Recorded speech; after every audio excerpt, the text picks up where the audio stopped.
السلام عليكم، مرحبا بكم في قناة كنزة كوكين. اليوم جبت لكم واحد الصابلي بزاف بنين واقتصادي وسهل التحضير، يخرج كمية كبيرة. بلا ما نطول عليكم نمروا لطريقة التحضير. لهاد الوصفة نحتاج 250 غرام مارغرين. انا درت لابيل، زدت عليهم كأس سكر ناعم، حجم الكأس 220 مليلتر، مع بطاطا الياغوت ممزوج ذوق الليمون.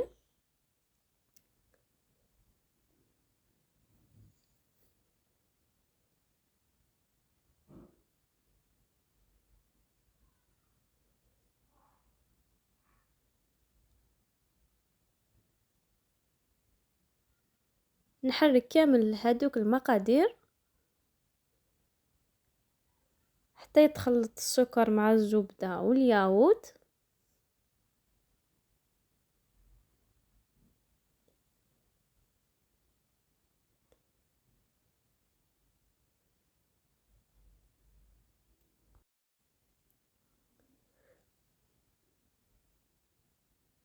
بعد ما حركتهم مليح نزيد كأس مايزينا أي نشاء، دائما حجم الكأس 220 مليلتر.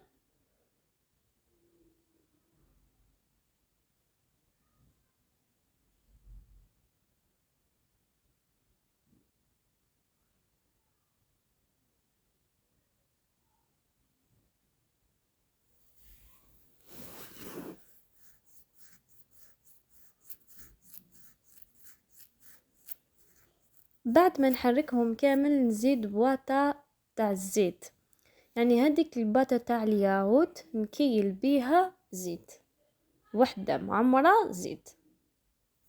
نزيد نحركهم مليح.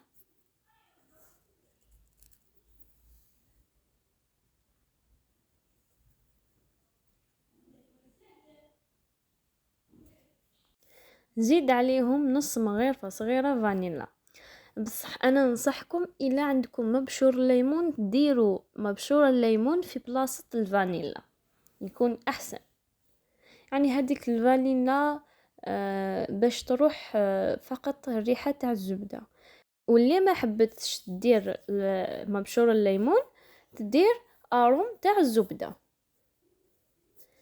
بعد ما حركتهم كامل نزيد الفارينة مع كيس خميرة كيميائية بعد ما غربلته.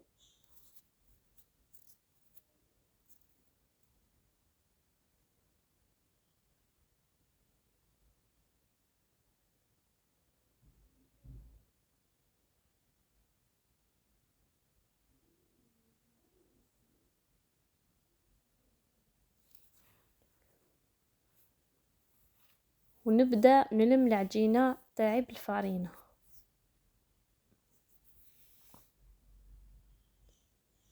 هنايا خليتكم تشوفوا كيفاش راني نزيد في الفارينة. بالنسبة للفارينة ما نقدرش نمدلكم الكمية بالضبط، على خاطر شاك واحد الفارينة تاعو، اي نوع الفارينة اللي راح يستخدمها.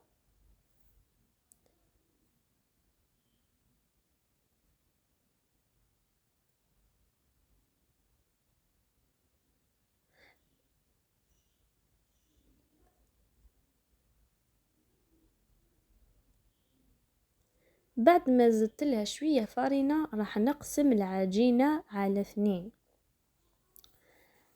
واحد العجينة نزيد لها الفارينة، واحد العجينة ندير لها سيلوفان ونغطيها.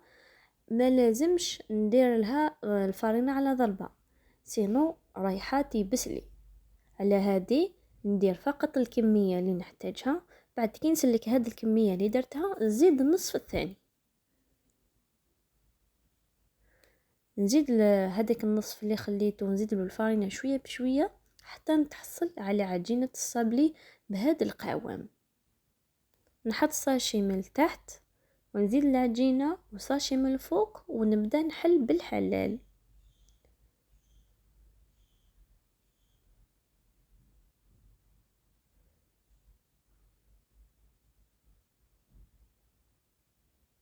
بالنسبة كي تطموا العجينة حاولوا تطموها بالعقل وما تعجنوهاش، سينو الصب اللي كي تعجنوها ما يجيش بنين، لازم ما تعجنوهاش.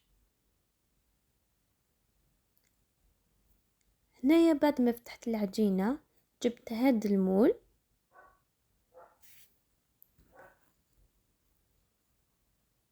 عنده جهة مثقوبة وجهة لا نغمسو في الفارينة ونبدأ ندير. بالنسبة لهاد الجهة ندير نص، والجهة اللي عندها الثقب ندير نص، على خاطرش شاك زوج رايحين يتلاصقوا مع بعض، لازم ندير نص نص.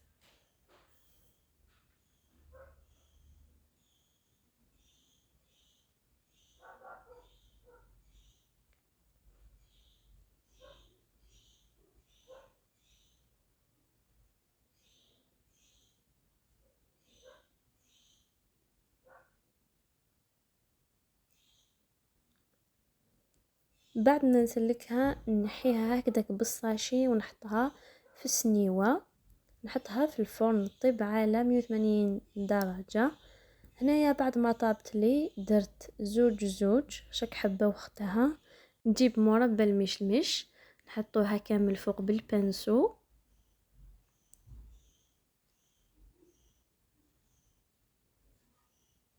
ونغمسو في الكاوكاو اللي كنت طحنتو حمصتو، ما نطحنوش رقيق مليح، هكذا يكون بين ما يكون خشين وما يكون رقيق بزاف. دوك كي نقلب لكم الصوره تشوفوا كيفاش يجي هذاك الكاوكاو، لازم يكون محمص مليح باش يجي الشكل تاع الصابلي شباب. دوك هذه نحطها للطرف ونجيب اختها وندير لها المربى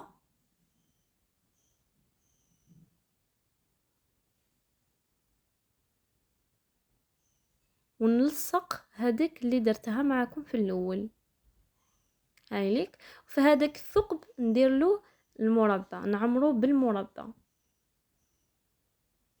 هايليك الشكل تاعها كيفاش يجي شباب وبنين واقتصادي بزاف، والذوق تاعو ذوق الياغورت تاع الليمون، واش نحكي لكم بنه ولا اروع. هنايا قربت لكم وحده باش تشوفوا كيفاش تجي. شوفوا هذاك الكاوكاو كيفاش لازم تطحنوه. دوك وصلت لختام الفيديو، نقول لكم شكرا على المتابعه، خلوا لي جيم وكومنتير باش تشجعوني واشتركوا في القناه وضغطوا على زر سبسكرايب ليصلكم كل جديد. الى فيديو اخر ان شاء الله.